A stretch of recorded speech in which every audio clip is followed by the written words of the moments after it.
Brasil, o país do futuro. A frase que é o título de um best-seller lançado nos anos 40 pelo escritor vienense Stefan Zweig acabou virando uma sina. A percepção de muitos brasileiros é que os dias passam e o futuro não chega. Para pelo menos um brasileiro, nunca estivemos tão distantes do futuro.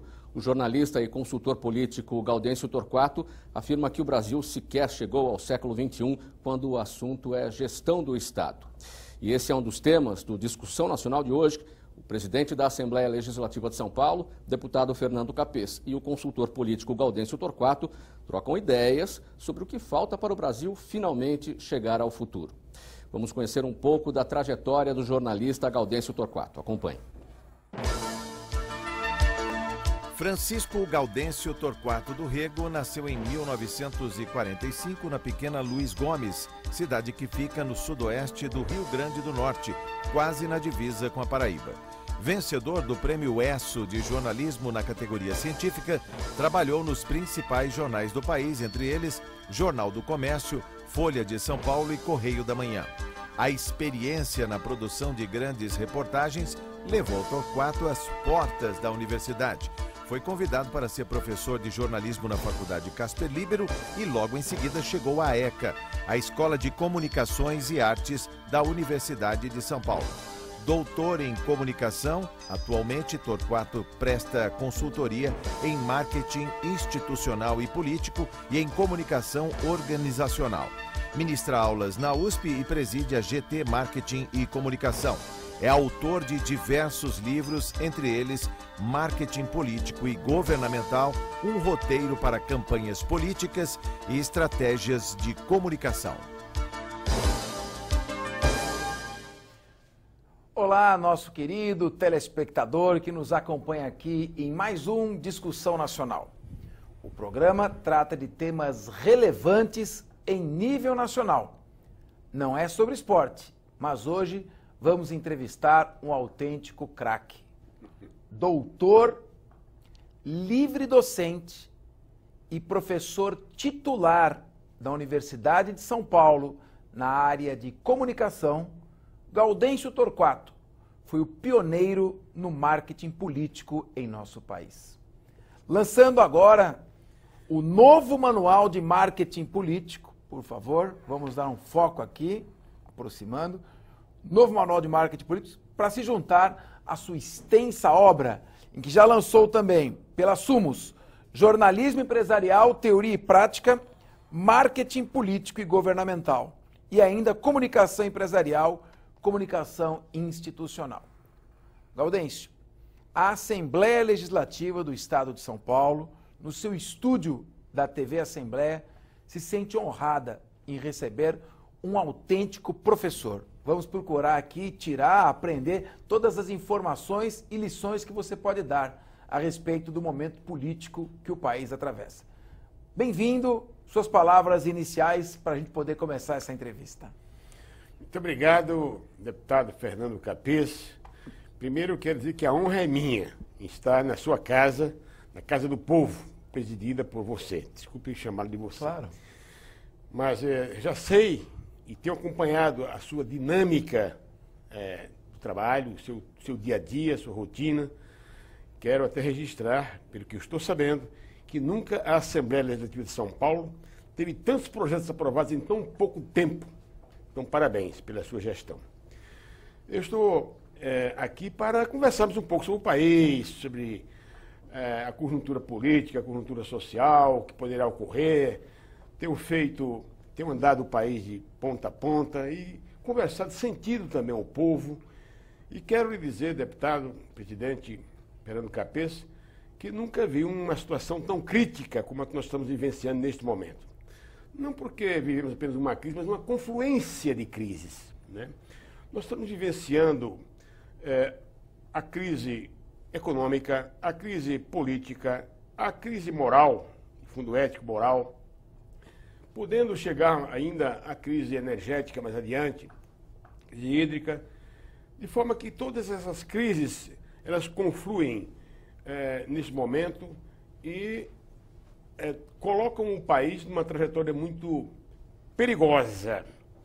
Eu não vejo condições de sairmos desse conjunto de crise no curto prazo, deputado.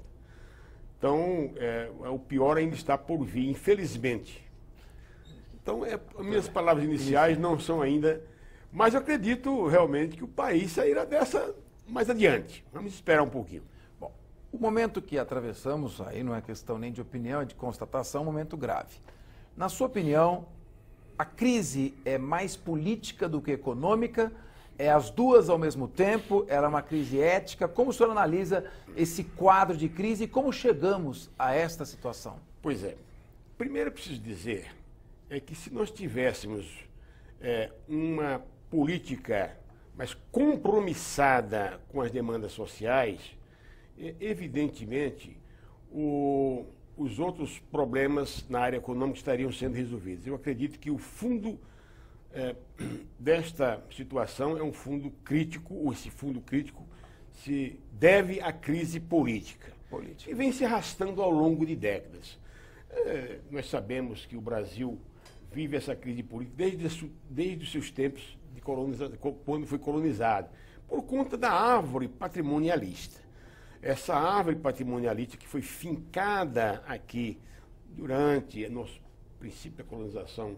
Eu sempre lembro a figura do Dom João III, que em 1534, ao criar as 15 capitanias hereditárias, distribuindo essas capitanias para os seus amigos donatários, ali ele estava plantando a semente do patrimonialismo, e aquelas capitanias eram confundidas com propriedades particulares. Hoje nós temos ainda a visão de que o patrimônio público deve se repartir com o interesse privado.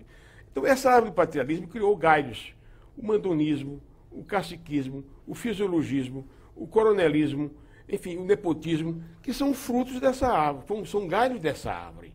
Nós não conseguimos livrar, evidentemente, não cortar ainda estes galhos. Então, deputado, a crítica que eu faço ao país é que a crise política deveria ser enfrentada de maneira mais contundente, de maneira mais corajosa, mais forte. Mas nós estamos sempre driblando e aprovando mecanismos que não vão de encontro à solução real do problema. Professor, eu já ouvi muitos comentários, inclusive do senhor, sobre a diferença da origem da Constituição do Estado americano, quando vieram as primeiras missões da Inglaterra para formar um novo país, ali se estabelecer, e a forma patrimonialista em que o Brasil foi dividido, com as capitanias hereditárias e os seus donatários, cada um ficando dono de um pedaço da terra. E aquela ação mercantilista do colonialismo de Portugal, retirando tudo que podia do seu extrativo. Como o senhor estabelece a diferença na origem da criação dos Estados Unidos e do Brasil e no que isso trouxe de consequências efetivas? Preciso mostrar dois povos, duas culturas.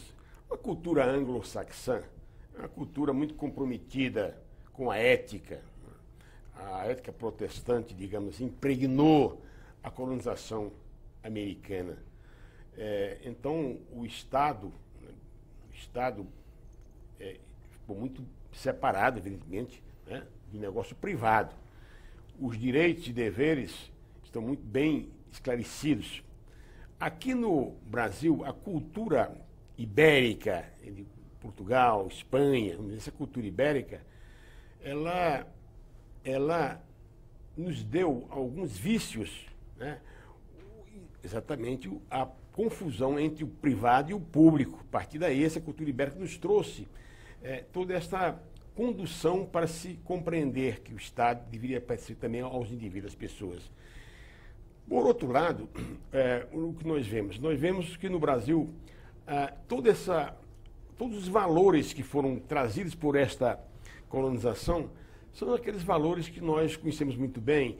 Ao lado da cordialidade, nós temos a flexibilidade, nós temos a manha, nós temos o jeitinho.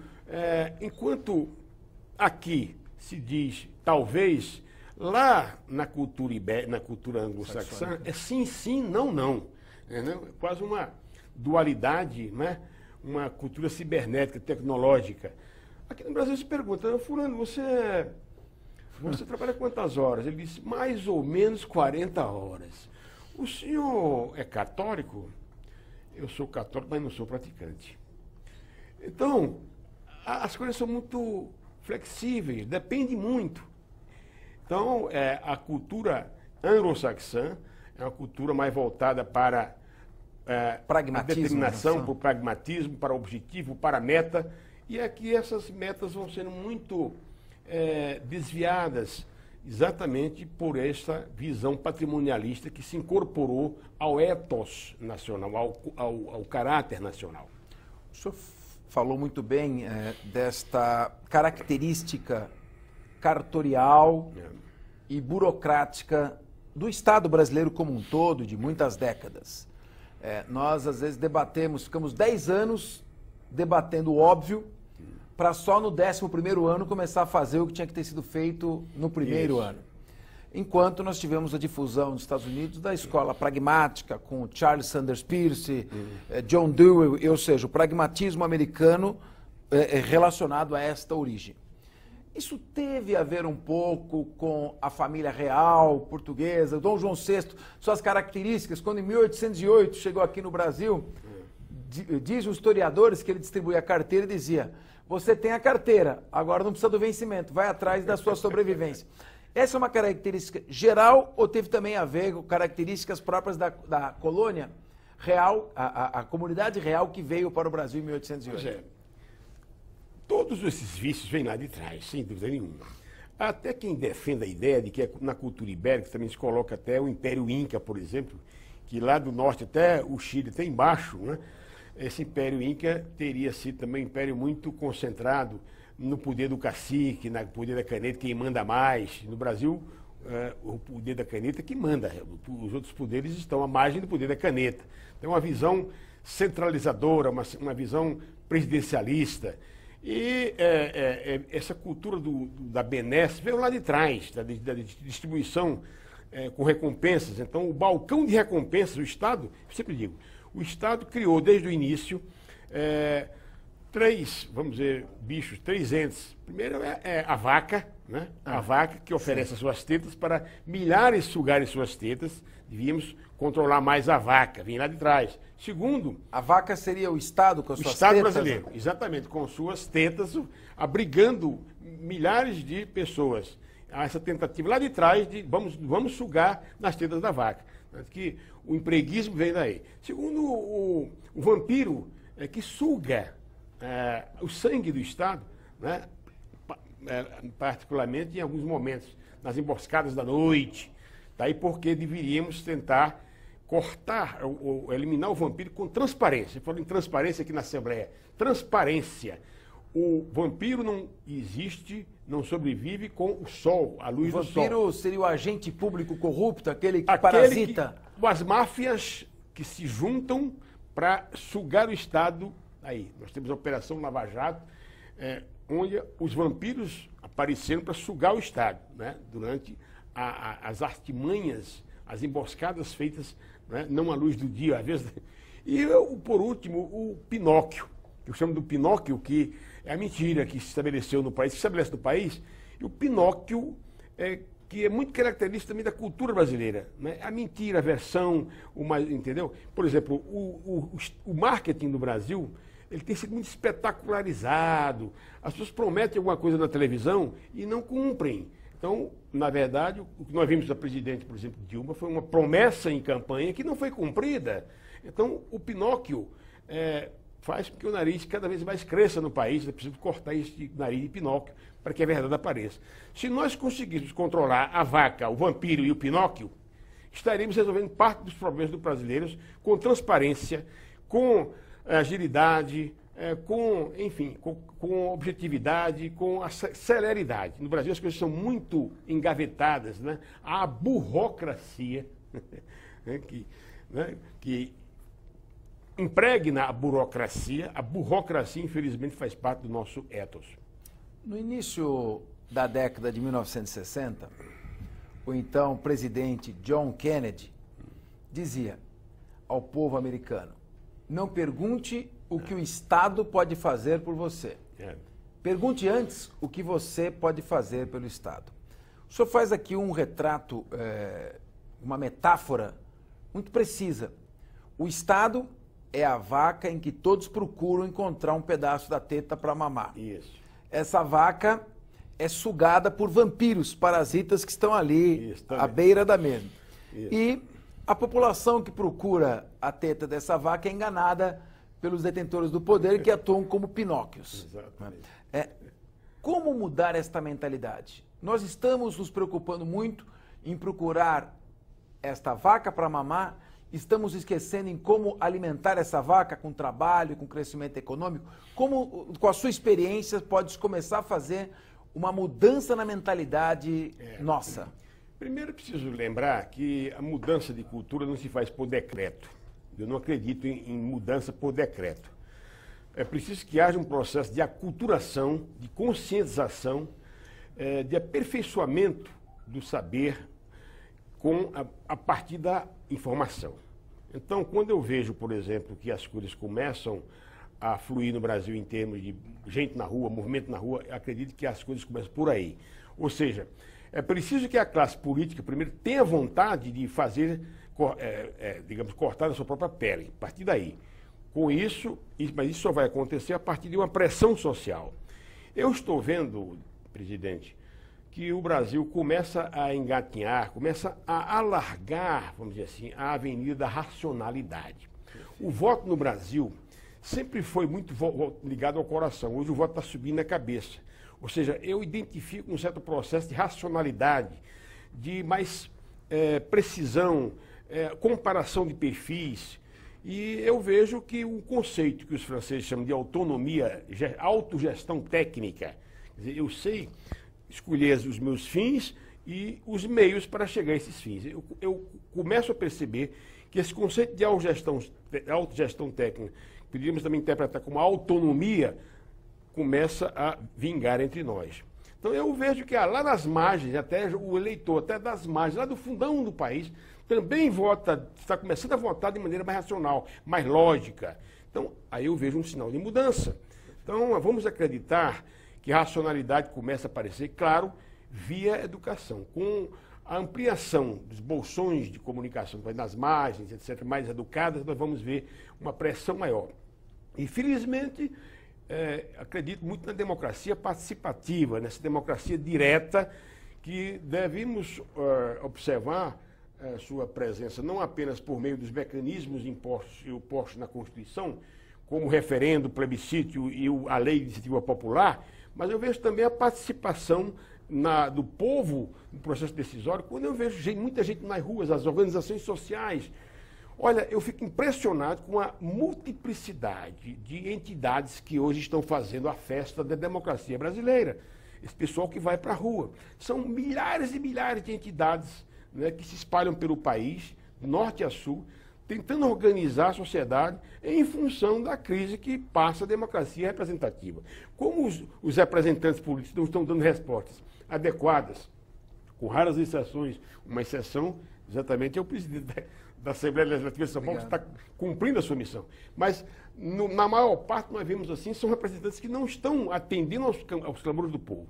Por conta disso, o povo vai buscar apoio nessas entidades. Então, vejo também a democracia direta se fortalecendo por meio dessa participação mais efetiva dos movimentos sociais. Bom, eu vou agora me fixar um pouco na figura do Pinóquio nas perguntas que eu vou fazer. Tá. Então, nosso telespectador está nos acompanhando.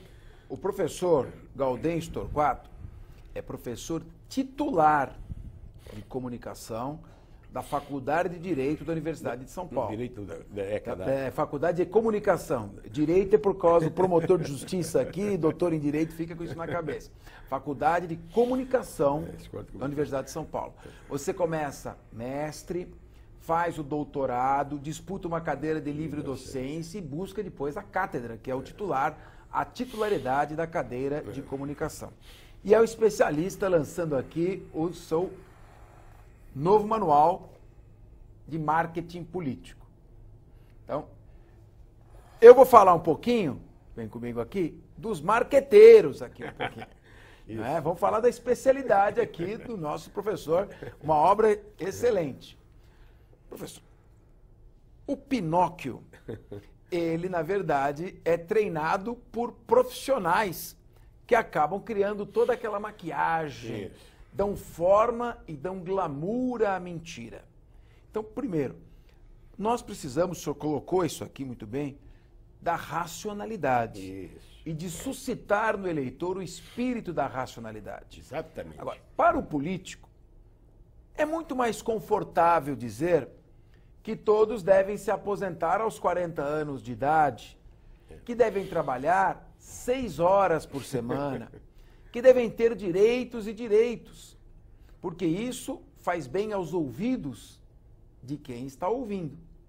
Agora, é desagradável ter que mostrar a dura realidade de fechar as contas no final do mês, de dizer, muitos terão que trabalhar para que outros fiquem descansando em casa, o que não é justo. O Estado vai quebrar e muita gente vai passar fome, porque nós vamos mais ter dinheiro. O mito do welfare state, que funciona bem na Noruega, nos países escandinavos, no Brasil, com 200 milhões de habitantes, pode não funcionar. Então, a minha pergunta dentro da sua área do marketing político, como se fazer uma campanha falando o político deve dizer sempre a verdade. Isso. Agora, como fazer com que a classe política se conscientize de que ela deve sempre falar a verdade e isso ter uma repercussão positiva no eleitor? Pergunta muito pertinente e muito atual.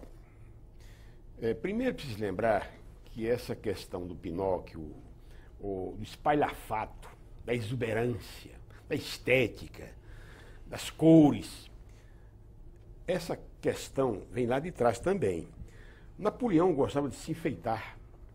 Luís XIV vestia-se como um pavão, desfilava lá com seus cavalos todos enfeitados, no Palácio de Versailles, como um pavão. Então, se nós formos analisar a história, vamos ver que essa vaidade sempre apareceu na veste, na condução dos políticos. O Hitler, por exemplo, tinha um sujeito chamado Basil, que o ensinava a declamar, para você ter uma ideia. Então, a pré-história, a história e a pré-história mostram que realmente alguns dos figurantes sempre se valeram deste marketing espetacularizado. Muito bem. Agora, o que está acontecendo? Nós importamos este marketing aqui no Brasil, na história mais recente, na história contemporânea, a partir da década de 60. Quando o famoso debate Kennedy-Nixon nos Estados Unidos, apareceu Nixon, um Kennedy exuberante, brilhante, sorridente, cabelo arrumado, e aparecia lá o Nixon, né, acabrunhado, sem nenhuma, ele não queria maquiagem, nada. Então ele aparecia, inclusive estava, naquela época, naquele momento ele estava gripado, parecia muito abatido. Que no dia seguinte, realmente aquela exuberância do Kennedy entusiasmou. Essa é a cara da América. E o Nixon é a cara derrotada da América. Muito bem. Então, nós incorporamos, a partir daí, passamos a copiar essa modelagem, e essa modelagem no Brasil tornou-se, nos últimos tempos, muito espetacularizada. Tanto que nós estamos vendo tantos efeitos na televisão, efeitos cinematográficos. E cadê a verdade? Será que é isso mesmo? Então, houve um processo de mistificação das massas pela propaganda política. Muito bem. Isso, alguns, eu não vou citar nomes, mas alguns se especializaram muito nisso, em criar dribles ou a engenharia tecnológica na televisão para tentar engabelar o leitor. O que está acontecendo? O leitor percebeu que esses eleitos por essas vias, por estes meios, não cumpriu e não tem cumprido, às vezes, as suas funções ou as suas promessas. Começa a perceber o nariz do Pinóquio. Espera aí, isso aqui é viável? Conheço digamos, um perfil que prometeu o Arco do Futuro em São Paulo. Cadê esse Arco do Futuro? Eu não estou vendo esse Arco do Futuro. Então, gente, de repente o outro prometeu, vamos fazer aqui um bonde, esse trem, super trem, lá o alemão, na cidade e tal. Cadê esse trem? Lá de trás. Então, o eleitor, por exemplo, paulistano, começa a verificar. É muita promessa para pouco resultado. Começa a perceber que a mentira passa por ali. Então, este novo mar que eu estou pregando, e eu acredito que vem de acordo aos interesses da população. porque eles querem ver, preferem ver uma verdade, olha, a verdade é essa, tal, não vou esconder o jogo, não há ver dinheiro para isso. Porque além de se prometer uma obra, precisa dizer se essa obra será viável do ponto de vista dos recursos. Então, eu sou desses que pregam a verdade hoje no programa de televisão. Então, até acho que deveríamos refazer esta proposta eleitoral do marketing no sentido de evitar essa espetacularização da programação eleitoral e colocar mais o debate. Porque aí o eleitor vai perceber a diferença entre um e outro, no que diz respeito, por exemplo, à área da saúde. Qual é a sua proposta para a saúde, fulano? Ciclano, qual é a sua proposta para a saúde? Aí o eleitor vai perceber qual é a melhor proposta. É possível, então, identificar, dentre 4, 5 candidatos, aquele com a melhor proposta para determinados temas. Daí porque eu acho que vamos ter que mudar, sim, essa legislação de respeito ao marketing eleitoral. Só para lembrar, o trem do trem lá que criou o marketing era o fura-fila. Até que tinha uma expressão pouco ética até, né? Fura-fila. Uma expressão até pouco ética, né? Lembrar de trás, tal. O fura-fila, não quero citar nome, mas o fura-fila. E foram interessante que foram filmar o fura-fila lá em Berlim, na Alemanha, para trazer a imagem para cá. Quando as pessoas viram aquilo, vamos ter isso aqui, que espetacular. Até hoje esperam o fura-fila, que não chegou no Brasil. Que o nome também é de ética duvidosa, né? Fura-fila. Dá ideia de uma preferência. Levar vantagem, fura-fila, etc. Mas a importância dessa entrevista é que surge pela sua autoridade científica, literária, técnica, acadêmica e empírica, pela sua experiência. Então, quando o senhor coloca estas questões, a obrigação nossa, nós políticos, é divulgá-las e transformá-las em realidade. Isso. E é sobre isso que eu quero continuar conversando um pouco mais. E a base dessas perguntas é sempre a figura do Pinóquio, que o senhor colocou muito bem aqui, ao nosso telespectador. É a vaca, é o estado onde todos querem depender, todos buscam ali uma sombrinha para se encostar.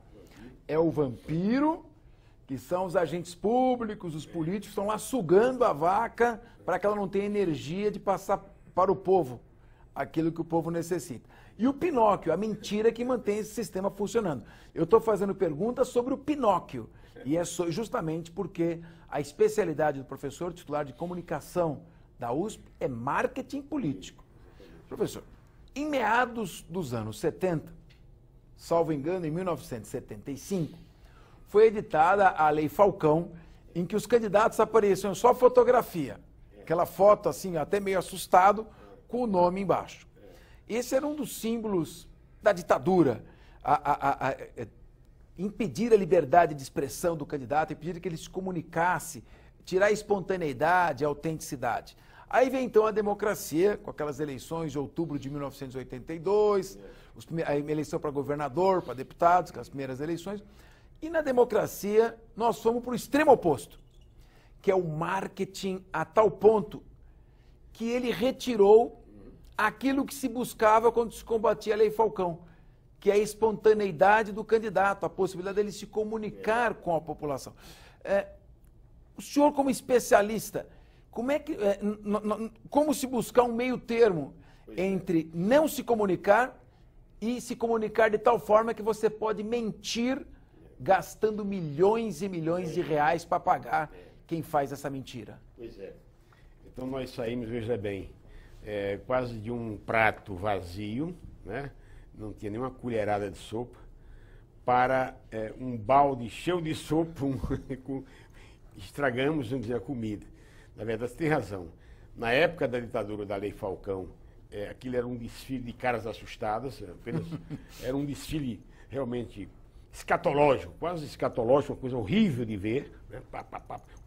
Com os nomes das pessoas. E depois nós tivemos, então, essa espetacularização. Quer dizer, aí foi realmente um exagero. E a questão que se coloca, como fazer para chegar-se ao bom senso? Mudando a legislação eleitoral, fazendo com que os programas eleitorais sejam muito mais voltados para o debate entre candidatos, diminuindo, inclusive, esse tempo eleitoral, tanto do majoritário quanto do proporcional, dos tempos de televisão, porque é preciso que esses tempos sejam usados para o debate. Maravilha. Então, a partir daí, eu acredito que realmente vai haver uma seleção dos mais qualificados, né? Muito mais democrático. Então, tem, por exemplo, você tem candidatos que não dizem uma palavra, mas ficam fazendo gestos, né? Macaqueando, vamos dizer assim, sem nenhum desrespeito ao macaco, mas macaqueando a sua apresentação. Um se vestindo disso, outro se vestindo daquilo, para chamar a atenção. Então, é preciso hoje que a gente vote nas pessoas que têm propostas concretas. Então, essa questão, ela vai melhorar um pouquinho agora nessa eleição, sabe por quê, né, presidente? Porque nós vamos ter uma campanha menor do ponto de vista de rua, de 90 para 45 dias, e 35 dias, em vez de 45 dias de rádio e TV, vamos ter 35 dias. Então, vai ser mais enxuta. Quando, portanto, os candidatos não vão poder passar muito tempo enrolando, fazendo indicação. Vai ser que realmente tem um discurso mais direto, mais objetivo. Então, acredito muito que nós vamos devagarinho chegando lá, nesse meio termo, nessa possibilidade de termos uma programação mais racional. Então, telespectador, aqui o programa debate todas as tendências e a diferença é que nós esmiuçamos o debate, procuramos buscar o máximo de conteúdo e substância sem aquela pressa da TV aberta. Então, vejam só, o professor aqui coloca, aumentar o tempo de televisão na eleição majoritária, que é para prefeito, governador, presidente, para os debates. Isso. Dar mais tempo para debates entre os candidatos e menos tempo para o candidato mostrar aquela versão maquiada, normalmente mentirosa e que custa milhões de reais, que, como estamos vendo, sai do seu bolso.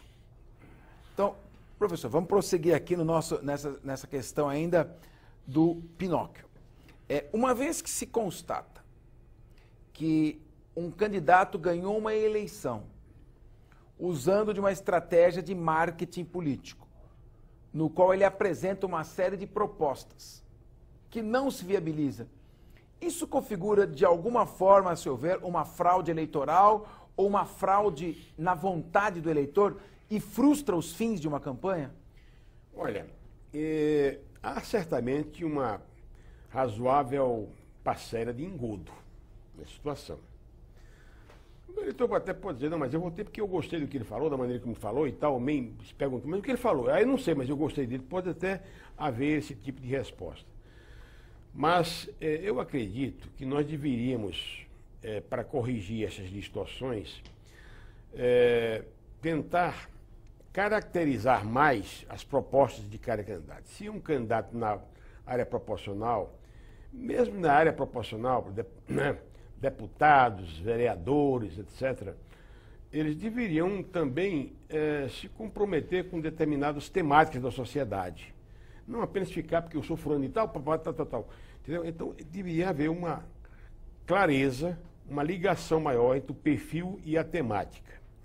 Segundo, acredito que nós poderíamos instituir, depois de um grande debate na sociedade, um programa como esse, que debate de maneira muito tranquila e profunda as questões, poderíamos tentar instituir no Brasil aquilo que os americanos chamam de recall. Vamos instituir o recall, que é uma rechamada. Uma rechamada, ou seja, se um representante ou um governante não cumprir plenamente aquilo que prometeu, uma percentagem do eleitorado, né, poderá pedir, do eleitorado daquele que poderá pedir a sua cassação, né, por um processo que evidentemente é complicado, isso vai ter que passar por toda uma liturgia dentro da Câmara de Representantes dos Estados Unidos, isso é onde o recall está instituído. E com essa possibilidade nós vamos ver, evidentemente, os candidatos passíveis de perderem os seus mandatos. E se eles encontram esse desafio, esse risco, essa ameaça mais diante deles, eles não vão enrolar tanto.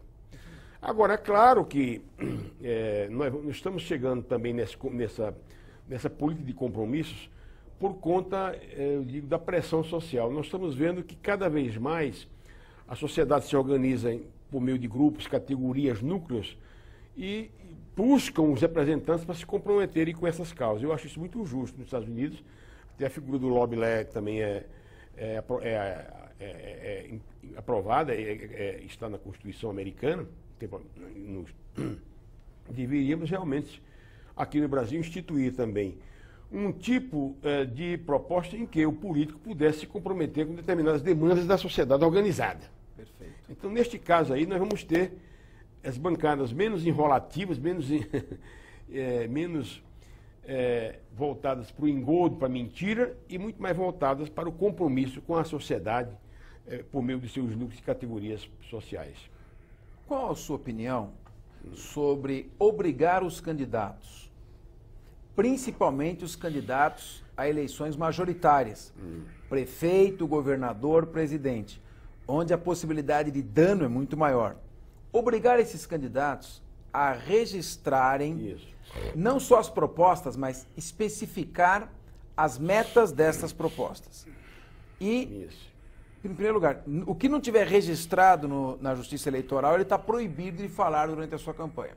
E o que tiver registrado, se ele não, ao término do mandato, ele sofrerá uma inelegibilidade por não ter cumprido aquilo que prometeu. É muito radical essa proposta? Como é que poderíamos caminhar? É simpática do ponto de vista de apresentação, mas na atual conjuntura política me parece inviável, porque nós precisamos, de antemão, fazer uma reforma em profundidade na feição partidária. Quando nós tivermos partidos não amalgamados como estão hoje, misturados uns com os outros, a ponto de ninguém saber qual é a diferença entre um partido e outro. Mas quando nós tivermos uma reforma partidária que permita identificar PMDB, PSDB, PT, PP, PRB, PDP, PSD, etc., nós identificarmos para cada partido uma fatia doutrinária que defende, aí eu veria que aí teria condição de se aprovar uma proposta apenando o governante, na área majoritária, que não cumprisse aquela doutrina, aquela proposta do seu partido.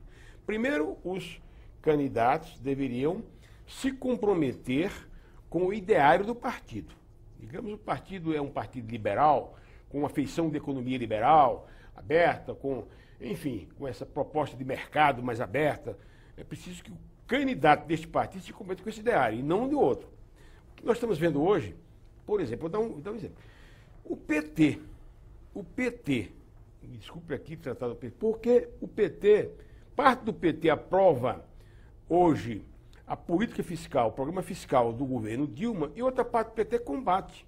O próprio ex-presidente Lula está dizendo que prefere hoje uma política de crédito e não de aumento de imposto. Está dizendo isso hoje nos jornais. Contra o próprio partido dele, que está defendendo uma posição contrária. Então, veja a dissonância, a divergência entre partidários. Então, a partir do momento em que os partidos tiverem realmente programas, escopos ideológicos ou doutrinários, a partir desse momento, a proposta que você coloca é bem viável. Qual o mal, na sua avaliação, que representa para o país esse pluripartidarismo exacerbado? Se não me engano, temos mais de 30 partidos políticos aqui no Brasil. E é uma sopa de letrinhas com propostas muito semelhantes, a maioria delas objetivando abocanhar uma participaçãozinha em dinheiro no fundo partidário ou negociar, no bom ou no mau sentido, espaço político. Que mal representa isso? Como se limitar os partidos para moralizar a política sem coartar a democracia?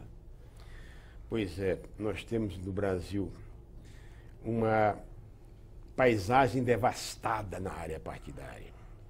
Os partidos, com exceções daqueles entes que estão nas margens radicais da direita ou da esquerda, mais da esquerda que da direita, um ou dois partidos mais de feição ideológica forte, o resto se aproxima de um grande centrão amalgamado, misturado, sem cor, sem cheiro, né?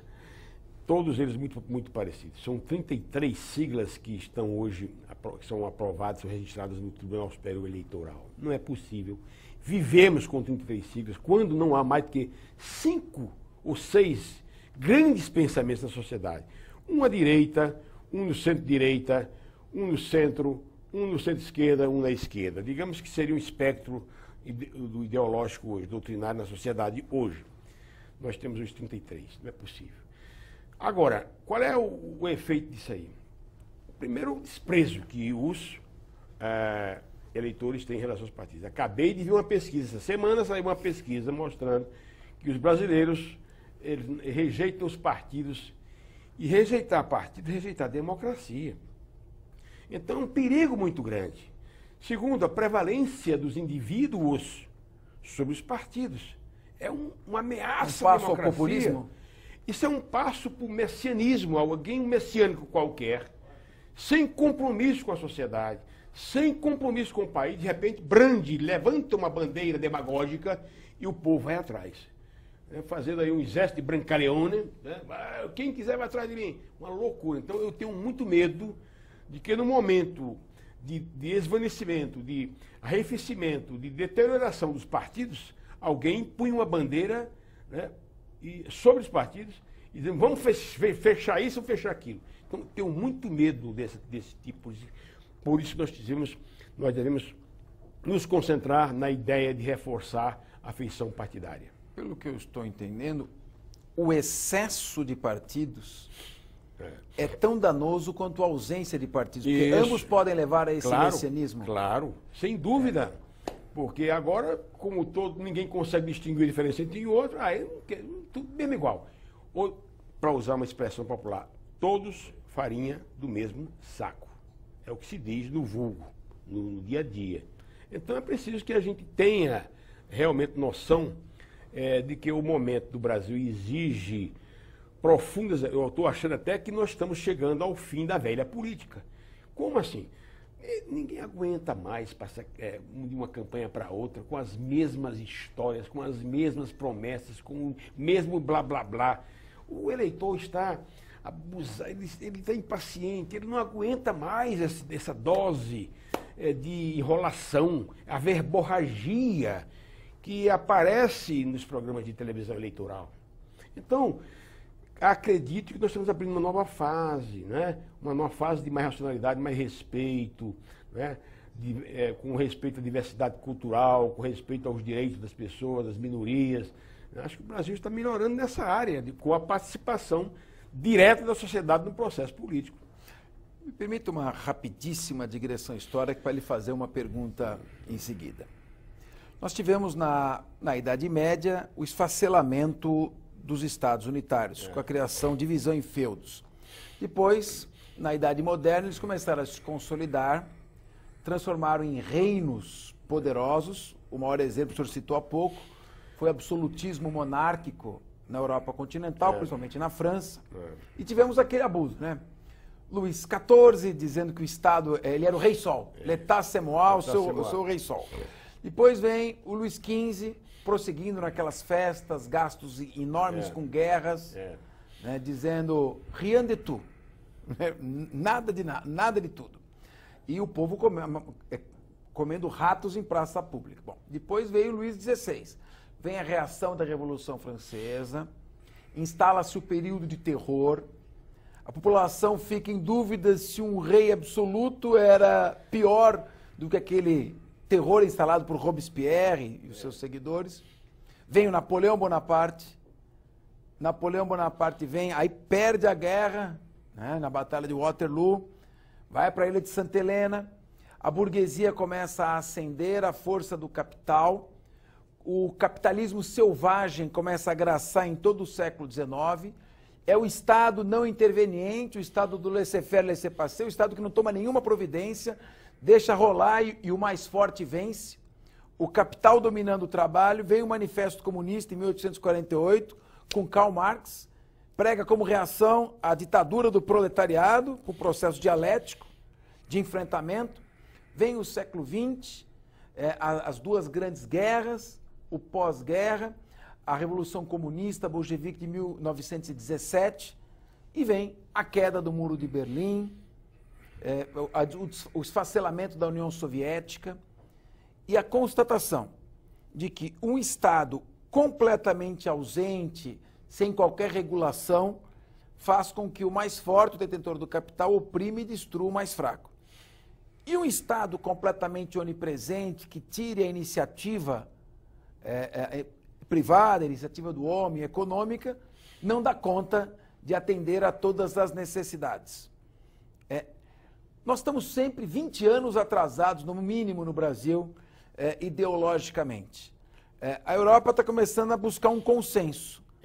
Nem o comunismo centralizador, que faz um Estado falsamente onipresente, que é um Estado opressor e que não atende às necessidades, porque é um Estado quebrado, e nem aquele capitalismo livre e solto. No Brasil, o senhor comentou há pouco, nós estamos no século XX, não chegamos no século XXI. Nós ainda estamos perdidos em debates ideológicos do século XIX, do século XX, em teses acadêmicas, até infantis e românticas. Estamos perdendo a oportunidade histórica de unirmos numa gestão técnica, pragmática, que produz efetivamente o ganho econômico para a população. Como é que o senhor vê isso e a sua análise dentro do que o senhor já escreveu? Bom, primeiro, obrigado pela aula. Acabei de ouvir uma aula em poucos minutos, uma aula de história mas inspirada e de ciência política. Realmente não posso deixar de elogiar a sua eloquência e rapidamente resumiu o que nós vivemos nas últimas décadas. Muito bem. Primeiro, eu preciso dizer que este embate ideológico está ultrapassado entre o comunismo e o socialismo clássico de um lado, o liberalismo de outro. Vamos chegar aí a um consenso de que o ideal hoje não é nem o Estado intervencionista completo, nem é o Estado devastado pelo mercado, pelo capital. É preciso que se chegue a um bom termo. Cada país deve chegar à sua modelagem com um Estado que possa interferir no mercado quando se faz necessário. O próprio Estados Unidos, que é o berço da democracia ocidental, o próprio Estados Unidos fez essa intervenção em função da crise de 2008, nós vimos aí intervindo na economia. Então é preciso que o Estado continue a ter esse poder de intervenção quando se faz necessário, mas deixando evidentemente aí que a livre iniciativa leve o Estado, livrando o Estado das suas funções essenciais, quer dizer, é preciso que se dê à economia privada, ao mercado, a capacidade de gerir aí a própria sociedade, os negócios da sociedade. Agora, esse embate hoje, na verdade, no Brasil, é muito infantil, por isso que eu digo que nós, enquanto o mundo respira hoje uma nova realidade, uma realidade tecnológica, as redes sociais explodindo como fenômeno de comunicação no mundo, né? Tentando se contrapor às redes sociais tradicionais, à mídia massiva. Nós estamos vendo o mundo absorver tecnologia a cada dia e ainda nós identificamos no Brasil grupeiros e grupinhos pequenininhos discutindo a necessidade de voltarmos ao século XVIII. Não é possível. Ou ao início da Revolução Industrial no século XVII. Não é possível uma situação dessa. Então, eu vejo que estes pequenos grupos, esses minúsculos grupos, eles querem, evidentemente, apenas visibilidade, querem se diferenciar do corpo comum da sociedade, tentando dar um grito mais alto ou tentando agitar bandeiras ultrapassadas.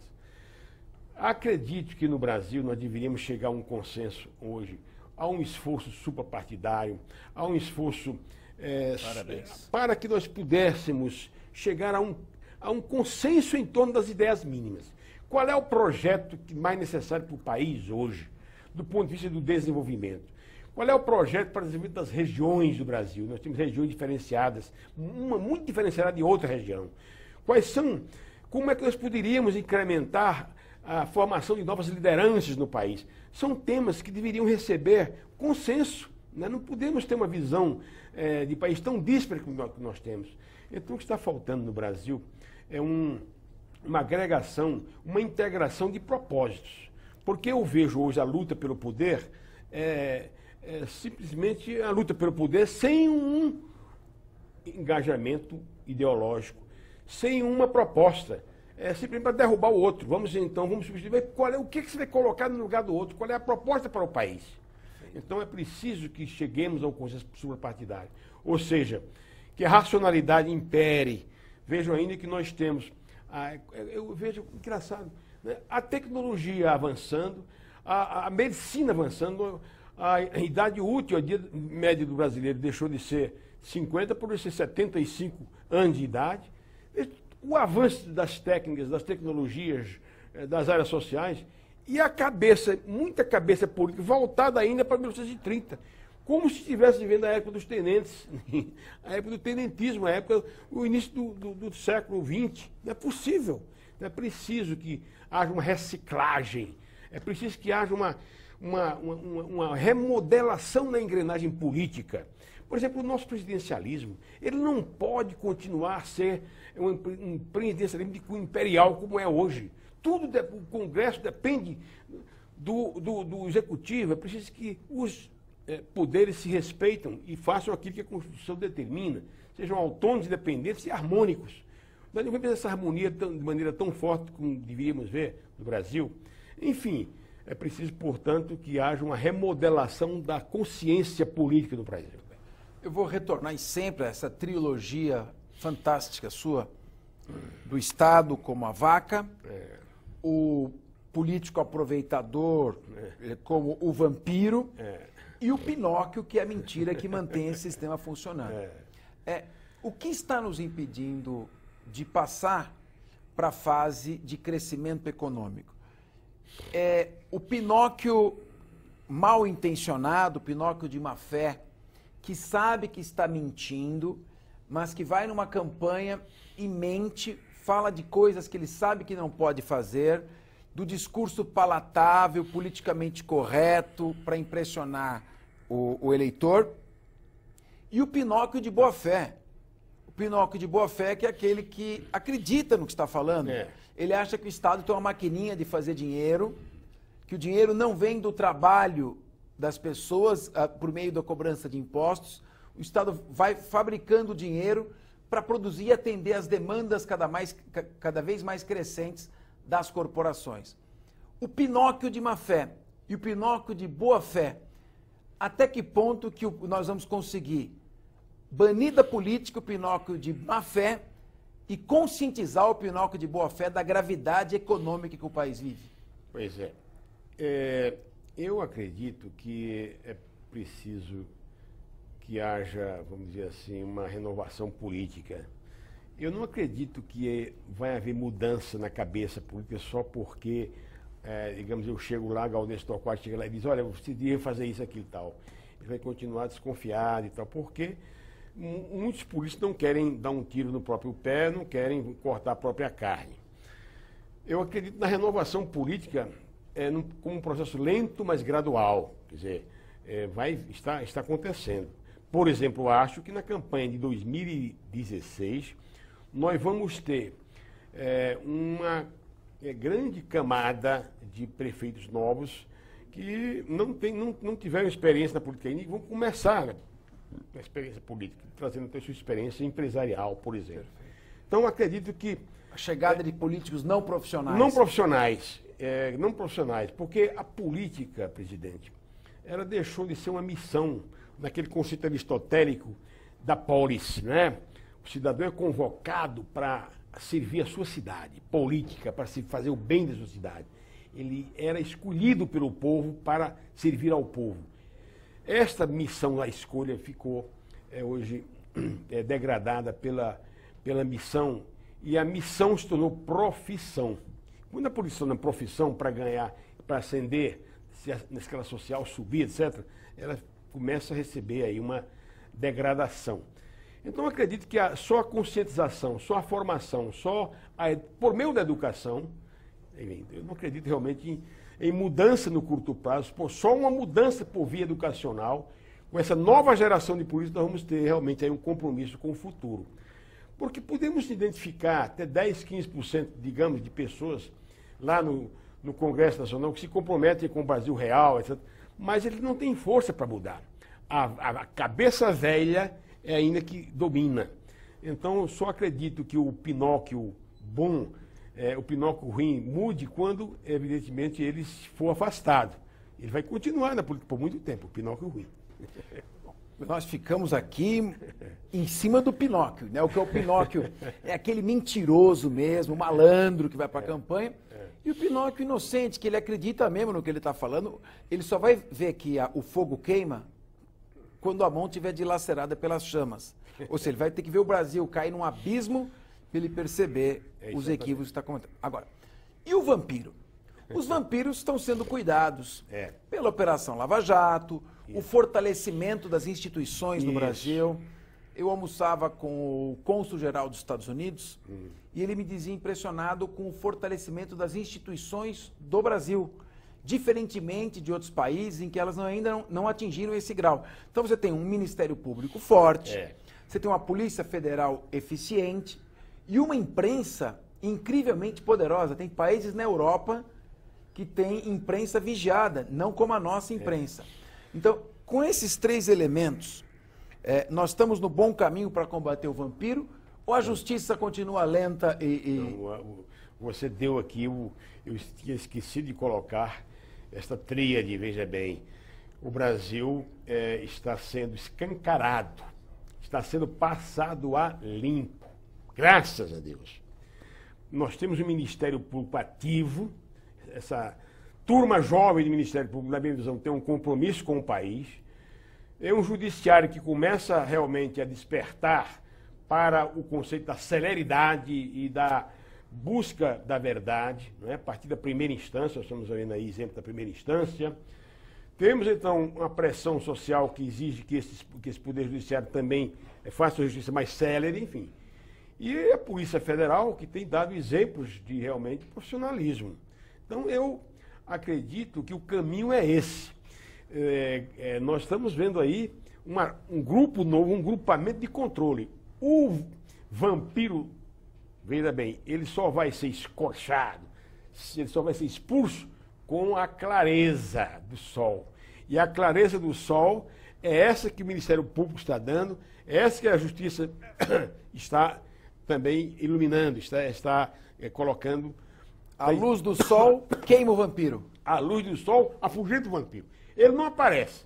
Vamos escancarar. E nós estamos vendo isso no Brasil nesse momento. Bom, resta falar da terceira figura, e o nosso programa está acabando, nós temos que... Eu queria conversar com o senhor um dia inteiro, não uma hora, mas nós temos que nos adequarmos ao horário. A vaca. Claro que ninguém está condenando um Estado provedor. Nos países escandinavos, uma população diminuta, um PIB maior, uma renda per capita muito maior, é possível que você tenha um Estado que, na expressão em inglês, o welfare state, o Estado do bem-estar, o bem-estar social. Como conciliar a necessidade de um Estado forte na educação, que dê uma educação que consiga mudar esse país, uma saúde para quem não tem condições de ter um plano de saúde, de pagar um hospital caro, uma saúde pública de qualidade e um mínimo de segurança e de justiça eficiente. Como assegurar isso e, ao mesmo tempo, não turbar o crescimento econômico com uma excessiva carga tributária? Primeiro, delimitar as funções do... Quais são as funções básicas do Estado? São essas? São essas. Então vamos cortar as gorduras... Tirar o Estado de onde ele não precisa estar. De onde ele não precisa. Primeira coisa, repartir com a sociedade civil, com a área privada, aquilo que não é função do Estado. Isso tem que ser muito claro. Segundo, cortar os gastos supérfluos. Ou seja, a vaca precisa controlar os seus bezerros. Porque tem muito bezerro, então fazer um corte vertical. E é claro que a área política tem que colaborar com isso. Porque esse corte vertical vai bater em alguns feudos políticos. Precisa que a vaca, portanto, vamos chamar de alguns currais. Então é preciso que haja uma diminuição dos currais políticos, para que a vaca não se espalhe tanto pelo país. E eu diria que, em terceiro lugar, ter um programa rígido de controle, na área de controle de contas, controle de receitas e despesas. Nós estamos vendo aí, nesse momento, a vaca formando um orçamento com um buraco imenso nos currais. Essa vaca vai explodir, hein? Vai explodir, pois é. Um imenso buraco. Não é possível que cheguemos ao final do ano com um orçamento defasado, quando este orçamento deveria ser regularizado, ordenado, esses buracos deveriam ter sido preenchidos pela vaca durante o corrente ano, para evitar esse desgaste ao final do ano. Essa vaca tem dificuldade de alimentar as pessoas porque ela carrega nas costas 119 mil cargos comissionados da administração federal. Duas perguntas finais. Para o encerramento do programa, nós já esgotamos o nosso tempo, mas duas perguntas. A primeira, de uma curiosidade pessoal. O senhor tem um nome que impõe autoridade. É um nome que inspira, nos leva a grandes filósofos. E a sua autoridade vem do seu estudo, do seu preparo e do seu nome. Gaudêncio, como foi escolhido esse nome? Qual foi a inspiração para esse nome? Meu pai é Gaudêncio Torquato do Rego. A minha mãe chamava Francisca. Aí foram para o padre. Meu pai, que é Gaudêncio Filho, e minha mãe, que é Francisca. Aí o padre disse, Francisco Gaudêncio. Então, salomonicamente, o padre Miguel sugeriu que meu nome fosse Francisco Gaudêncio Torquato do Rego. Eu tive o nome do meu pai e de minha mãe. Só que para efeito de jornalismo, eu comecei no jornalismo com 19 anos, 21 anos, estava ganhando o Prêmio Oeste Nacional de Jornalismo com 21 anos. Então eu adotei, esse é o Gaudêncio Torquato. Comecei a lecionar na USP com 23 anos na Casper Libre, depois na USP, 68, 69. E, portanto, eu desenvolvi minha carreira universitária toda com Gaudêncio Torquato, carreira profissional com Gaudêncio Torquato. Olha, como é que chamava esse padre? O senhor lembra o nome? Meu pai? O padre. O padre Miguel. O padre Miguel. O padre Miguel, na verdade, ele acabou resumindo todo o teor dessa entrevista. Nem lá, nem cá. Já ensinava São Tomás de Aquino em médios virtu. A virtude está no meio, no equilíbrio, no bom senso. Os romanos ensinavam o ideal é que um dos remos roce areia, enquanto o outro toque as ondas do mar. Nem tanto ao mar, nem tanto à terra. A última pergunta. Professor de marketing político. Vamos focar o livro aqui mais uma vez. Professor de marketing político, Gaudêncio Torquato. O marketing político é um bem ou é um mal? O marketing político não ganha campanha. Ajuda a ganhar ou como ajuda a perder. Mal conduzido ajuda a perder. Quem ganha a campanha é o candidato. Eu digo isso porque eu já fiz campanha política, coordenei a campanha política, a campanha eleitoral do Tasso de Gereissati em 86 no Ceará, uma campanha de governador no Piauí, outra campanha, 4 campanhas nos estados do Norte, Roraima, etc. Aqui em São Paulo, na campanha do Mário Covas, enfim. Então, com minha experiência, posso dizer isso. O marketing ajuda, mas não é absolutamente o fator principal da vitória. O principal fator da vitória é o próprio candidato. Não é ele que ganha. É ele que ganha. Não é o marketing que ganha, o candidato. Não é o marketing que ganha. Querido telespectador, quem ganhou foi você. 1 hora de um debate com substância, com informação e com um dos maiores, se não o maior, especialista em marketing político do Brasil. Por isso, este programa é um programa de utilidade pública. Ouve todas as tendências, mas o seu compromisso é sempre com o conteúdo. Muito obrigado e até o próximo Discussão Nacional.